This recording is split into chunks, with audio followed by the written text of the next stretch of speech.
श्री शिवाय नमस्तुभ्यम। आज सोमवार है और फागुन महीने के कृष्ण पक्ष की प्रतिपदा तिथि है। आप सभी का दिन शुभ हो, मंगलमय हो, यही मेरी प्रार्थना है। आइए श्रवण करते हैं फाल्गुन महीने के प्रथम दिन सुनी जाने वाली कथा और साथ ही महादेव की अर्थात सोमवार व्रत कथा, नित्य की कथा और संपूर्ण कथाओं का रसवादन इस वीडियो में करेंगे। बस आप अंत तक बने रहे। सबसे पहले आप सब जानते होंगे आज का दिन सबसे श्रेष्ठ है और अति उत्तम रूप में है। प्रतिपदा तिथि 1:52 के आसपास रहेगी। उसके बाद द्वितीया तिथि लग जाएगी। आज नक्षत्र अश्लेषा नक्षत्र है और साथ में मघा नक्षत्र होगा। आज आयुष्मान योग का निर्माण हो रहा है और शोभन योग भी अपने आप में अद्भुत है। आज राहु काल का अशुभ समय 8:32 से 9:55 है। राहु काल के अशुभ समय में किसी नए शुभ काम की शुरुआत कभी ना करें। प्रिय श्रोताजनों, इसी समय में आपको शुभ लाभ का चौघड़िया भी बताती हूँ, तो ध्यान से सुनिएगा। जैसे कि आज का अभिजीत मुहूर्त 12:18 से 1:02 के आसपास है।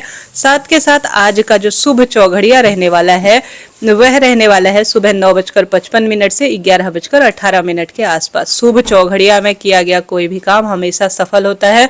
अमृत का चौघड़िया 7:10 8 से 8:32 के आसपास होता है। इस समय मैं आपको पंचांग सुनाती हूँ।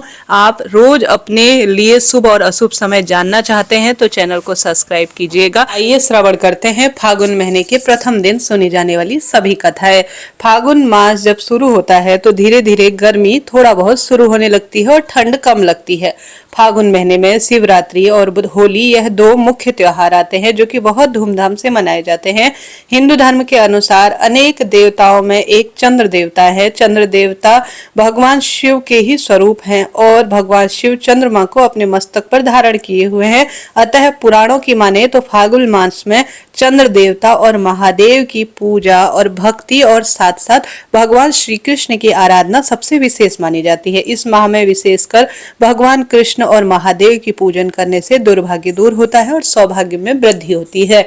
भगवान कृष्ण के तीनों स्वरूपों की पूजा करना बहुत लाभदायक माना जाता है। इसमें भगवान श्री कृष्ण के बाल कृष्ण स्वरूप, युवा रूप के कृष्ण और गुरु कृष्ण की पूजा की जाती है। बाल कृष्ण रूप की पूजा संतान पाने के लिए कही गई है। युवा स्वरूप कृष्ण का पूजन दाम्पत्य जीवन को मधुर बनाने के लिए है और गुरु रूप कृष्ण का पूजन मोक्ष और वैराग्य पाने के लिए फाल्गुन के महीने में पूर्ण रूप से अवश्य ही करना चाहिए। साथ ही श्री गणेश जी के पूजन का भी बहुत महत्व है। इस महीने फागुन महीने में अपने खान पान और दिनचर्या में थोड़ा बहुत खास बदलाव करने चाहिए, क्योंकि इस महीने भोजन में अनाज का प्रयोग कम करना चाहिए और मौसमी फलों का सेवन ज्यादा रूप से मान्यता कही गई है। महीने में महादेव की कथा सुनना, श्री नारायण से संबंधित कथा सुनना, फागुन महत्म सुनना सबसे अधिक लाभ देने वाला कहा गया है। उसी कड़ी में हम फागुन महत्म सुनेंगे। आप अंत तक बने रहें। सबसे पहले आप फागुन महीने की प्रतिपदा है, सोमवार का दिन है, सोमवार व्रत कथा का श्रवण कर लेते हैं। सोमवार व्रत कथा के अनुसार एक बहुत धनवान साहूकार था जिसके घर में अन्न धन्य की किसी प्रकार से कोई कमी नहीं थी, परंतु उसको एक दुख था कि उसके कोई पुत्र नहीं था। वह इसी चिंता में दिन रात रहता था। वह पुत्र की कामना से प्रति सोमवार को शिव जी का व्रत और पूजन किया करता था तथा शाम के समय शिव मंदिर में जाकर शिव जी के श्री विग्रह के सामने दीपक जलाया करता था। उसके इस भक्ति भाव को देखकर एक समय श्री पार्वती जी ने शिव जी महाराज से कहा कि हे महाराज, यह साहूकार आपका अनन्य भक्त है और सदैव आपका व्रत और पूजन बड़ी श्रद्धा से करता है। इसकी मनोकामना आपको पूर्ण करनी चाहिए। शिव जी ने कहा, हे पार्वती, यह संसार कर्म क्षेत्र है। जैसा किसान खेत में बीज बोता है वैसा ही फल काटता है, उसी तरह इस संसार में जैसा कर्म करते हैं वैसा फल भोगते हैं। पार्वती जी ने अनंत आग्रह करने पर कहा, महाराज, जब यह आपका अनन्य भक्त है और इसको किसी भी प्रकार का दुख है तो आपको अवश्य ही दुख उसे दूर करना चाहिए, क्योंकि आप सदैव अपने भक्तों पर दयालु होते हैं और उनके दुखों को दूर भी करते हैं। यदि आप ऐसा नहीं करेंगे तो मनुष्य आपकी सेवा और व्रत क्यों करेंगे। पार्वती जी का ऐसा आग्रह देख शिव जी महाराज कहने लगे, हे पार्वती, इसके कोई पुत्र नहीं है, इसी चिंता में यह दुखी रहता है। इसके भाग्य में पुत्र न होने पर भी मैं इसको पुत्र प्राप्ति का वरदान दे देता हूँ, परंतु यह पुत्र केवल 12 वर्ष तक ही जीवित रहेगा। इसके पश्चात वह मृत्यु को प्राप्त हो जाएगा। इससे अधिक मैं और कुछ नहीं कह सकता हूँ। यह सब बातें साहूकार सुन रहा था। उसको इस बात को जानकर न तो प्रसन्नता हुई और न ही कोई दुख हुआ। वह पहले के जैसे ही शिवजी महाराज का व्रत और पूजन कर रहा था। कुछ काल बीत जाने पर साहूकार की स्त्री गर्भवती हुई और 10वें महीने उसके गर्भ से अति सुंदर पुत्र की प्राप्ति हुई। साहूकार के घर में बहुत खुशियां मनाई गई, परंतु साहूकार ने उसकी केवल 12 वर्ष ही आयु जानकर कोई अधिक प्रसन्नता प्रकट नहीं की और नहीं किसी को यह भेद बताया। जब वह बालक 11 वर्ष का हो गया तो उस बालक की माता ने उसके विवाह की आदि के लिए कहा, तो साहूकार कहने लगा कि मैं अभी इसका विवाह नहीं करूंगा, अपने पुत्र को काशी जी पढ़ने के लिए भेजूंगा। फिर साहूकार ने अपने साले अर्थात बालक के मामा को बुला लिया और उनको बहुत सा धन देकर कहा, इस बालक को काशी जी पढ़ने ले जाओ और रास्ते में जिस स्थान पर भी जाओ यज्ञ करते और ब्राह्मणों को भोज कराते हुए जाना। वह दोनों मामा भांजे यज्ञ करते और ब्राह्मण को भोज कराते हुए जा रहे थे। रास्ते में एक शहर पड़ा। उस शहर में राजा की कन्या का विवाह था और दूसरे राजा का लड़का जो विवाह कराने के लिए बारात लेकर आया था वह एक आंख से काना था। उसके पिता को इस बात की बड़ी चिंता थी, कहीं वर को देख कन्या के माता पिता विवाह में किसी प्रकार की कोई अड़चन पैदा न कर ले। इस कारण जब उसने अति सुंदर सेठ के लड़के को देखा तो मन में विचार किया कि क्यों न दरवाजे के समय इस लड़के से ही वर का सारा काम करा लिया जाए। ऐसा विचार कर वर के पिता ने उस लड़के और मामा से बात की तो वह राजी हो गए। फिर उस लड़के को वर के कपड़े पहना तथा घोड़ी पर चढ़ा दरवाजे पर ले गए और सब कार्य प्रसन्नता पूर्वक हो गए। फिर वर के पिता ने सोचा कि यदि विवाह कार्य भी इसी लड़के से करा लिया जाए तो क्या बुराई है। ऐसा विचार करके उसने लड़के और उसके मामा से कहा, यदि आप फेरों का और कन्यादान का भी काम करा देंगे तो आपकी बड़ी कृपा होगी और मैं इसके बदले आपको बहुत कुछ धन दूंगा। तो उन्होंने इस कार्य को स्वीकार कर लिया और विवाह कार्य भी बहुत अच्छी तरह से संपन्न हो गया। परंतु जिस समय लड़का जाने लगा ना तो उसी समय राजकुमारी की चुनरी के पल्ले पर लिख दिया कि तेरा विवाह तो मेरे साथ हो रहा है, परंतु जिस राजकुमार के साथ तुमको भेजेंगे वह एक आंख से काना है और मैं काशी जी पढ़ने जा रहा हूँ।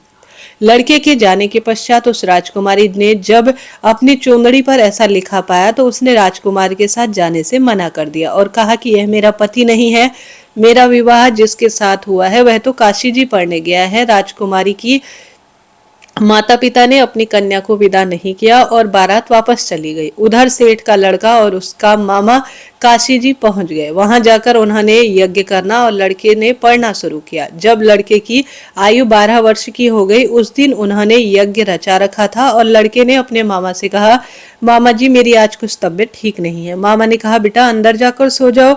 लड़का अंदर जाकर सो गया और थोड़ी देर में उसके प्राण निकल गए। जब उसके मामा ने आकर देखा तो वह मुर्दा पड़ा था तो उसको बड़ा दुख हुआ और उसने सोचा कि अगर मैं अभी से रोना पीटना मचा दूंगा तो यज्ञ का पूरा काम अधूरा रह जाएगा। अतः उसने जल्द ही यज्ञ का कार्य समाप्त करके ब्राह्मणों के जाने के बाद रोना पीटना शुरू किया। संयोगवश उसी समय शिव पार्वती उधर से जा रहे थे। जब उन्होंने जोर जोर से रोने की आवाज सुनी तो शिव जी कहने लगे, महाराज देखो, कहने लगी पार्वती जी शिव जी से, महाराज देखो कोई दुखिया रो रहा है, इसके कष्ट को दूर कीजिए। जब शिव पार्वती ने पास जाकर देखा तो वहां एक लड़का मुर्दा पड़ा था। पार्वती जी कहने लगी, महाराज यह तो उसी सेठ का लड़का है जो आपके वरदान से हुआ है। शिव जी कहने लगे, हे पार्वती इसकी इतनी ही आयु थी, यह भोग चुका है। तब पार्वती जी ने कहा, हे पार्वती इस बालक को और आयु दो, नहीं तो इसके माता पिता तड़प तड़प कर मर जाएंगे।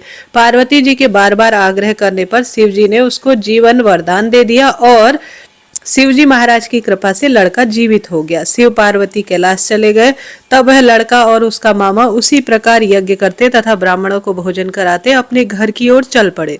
रास्ते में उसी शहर में आए जहां उनका विवाह हुआ था। वहां पर आकर उन्होंने यज्ञ कार्य आरंभ कर दिया। उस लड़के के ससुर ने उसको पहचान लिया और अपने महल पर ले जाकर उसकी खूब खातिरदारी की। धन संपदा दास दासी सहित आदर पूर्वक लड़की और जमाई को विदा किया।